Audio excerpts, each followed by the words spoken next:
Sunday, December 3, 2023. Event Situation Update.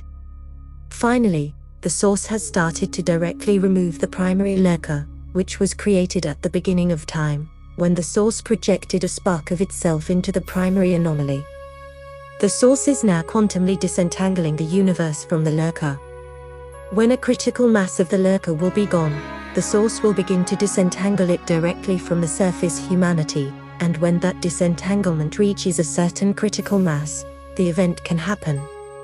After the event, the source will disentangle all lurker remnants from humanity, and that process will be completed at the solar flash and corresponding tsunami, which is most probable at the moment of subsequent solar maxima, either around 2037 or around 2049. Educated guess still puts the timing of the event at 2025, although nobody knows when the real timing will be. The time frame between the event and the solar flash will be a time of great healing for humanity. Until then, surface humanity can accelerate the removal of the lurker by healing their relationship traumas and sexuality traumas, because that is the deepest place where the lurker tends to hide. Good news is that all lurkers that were created in subsequent cosmic cycles after the first one have already been removed, with only the primary one remaining. Astrological resonance patterns for the surface of the planet are quite positive from now on, which means the positive timeline is now stable, and will remain stable, which is greatly explained here.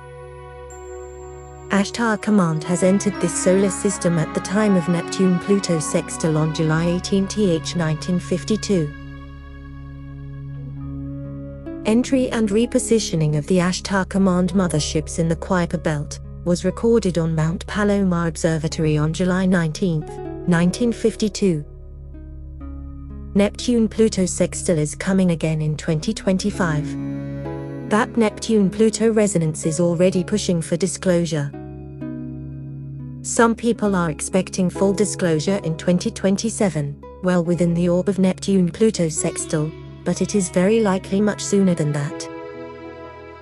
Aldebarans have started to execute a very important plan that is expected to be completed in 2024.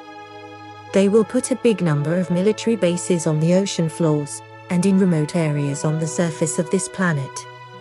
These military bases will be cloaked and will not be detectable by the military technology of the surface population.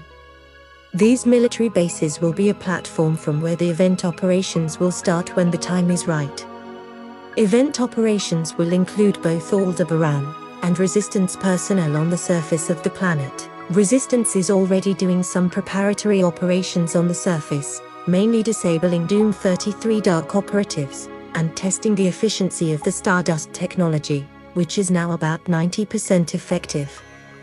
Aldebarans are already building a military base inside Tsiolkovsky crater, on the far side of the moon, from where further operations towards the surface of planet Earth will start soon. Aldebarans are cooperation especially with Andromedans, but also with Sirians, Pleiadians and Arcturians in this large operation. Also helping are many members of the former secret space programs that have accepted the light, and are now working with Galactic Confederation. Among them, Maria Orsic with her Vrel Girls is worth mentioning. Another interesting example are certain German generals, who were part of the Nazi war machine in Germany, were then transferred to New Schwabenland, then to Darkfleet, and then they were finally captured by the Aldebarans. Then they realized they were manipulated into Nazi ideology, they fully accepted the light and are now working for the Galactic Confederation. When this network of Aldebaran military bases will be fully operational, they will begin to disclose themselves by contacting certain key world politicians, and then the real fun begins, with long-reaching geopolitical and exopolitical implications. This contact will be secret at first, and those military bases will serve as deterrent against the Cabal trying to ignite a world war, and Aldebaran underwater starships will make themselves visible to the ballistic missile submarines. Also, this Aldebaran military network will serve as the backbone of the new quantum financial system, in the same way as US military bases worldwide are now backing the petrodollar. OGA and FOC have been given irrefutable proof that the plan of the Aldebarans is real and that it is going to happen. Certain members of the Cabal are now very afraid. Pleiadians will from now focus on contacting and working with those light workers that have natural affinity towards the Pleiadians, and will be working with them gradually to build real trust, so that when real physical contact happens, it will go smoothly. All those people who have affinity to the Pleiadians, and still want to participate in the Pleiadian Contact Dish project, and wish to have Pleiadians in their 1221 assistance teams, will have that request granted. Pleiadians will also continue working with full dedication with tachyon chambers, and with planetary etheric network of light, healing planetary ley lines and meridians. Now a certain amount of anomaly has been removed from the surface of the planet, and activation of divine masculine energies can finally begin. This will be greatly supported by incoming Aldebaran space teams. One focus of this divine masculine activation is the activation of dragon ley lines. Those dragon ley lines mostly follow main mountain ranges on the planet, and a network of tachyon chambers, a network of Sintamani stones, and a network of galactic Sintamani stones is to be activated there. For those who are searching for guidelines for planting the stones, they are here. Galactic Sintamani stones will also be activated along the old Atlantean equator. The purpose of those galactic Sintamanis will be to heal subquantum anomaly, and bring in the energy of the goddess Iona. All this is a part of the New Atlantis project which was initiated by Saint Germain years ago. Mjolnir technology is now at about 7% capacity, and its intensity will greatly increase in the coming months. One aspect of this Mjolnir boost will be activation of various tektites, among them Sintamanis, Galactic Sintamanis, Maldivites and Tibetan tektites.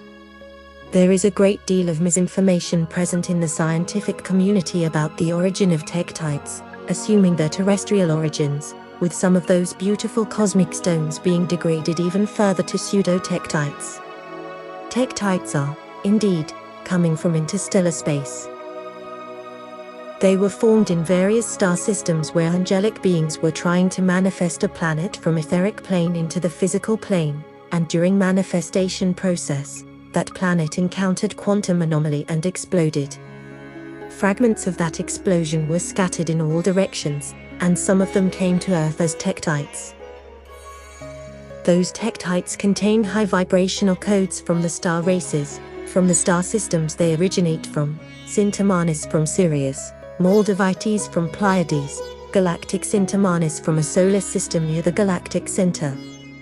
As already mentioned, there are also ultra-rare Tibetan tektites from Aldebaran, and somewhat more common Tibetan tektites from Andromeda, found in Ali, Ngari, region of Tibet which are mostly opaque, and sometimes have a violet hue.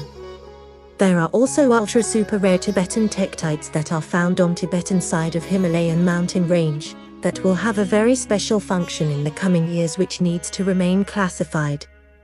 Vast majority of tektites that are publicly sold as Tibetan tektites are in reality coming from Vietnam. Genuine Tibetan tektites are very hard to find. As 2023 is coming to conclusion, there are again cracks in the old financial system.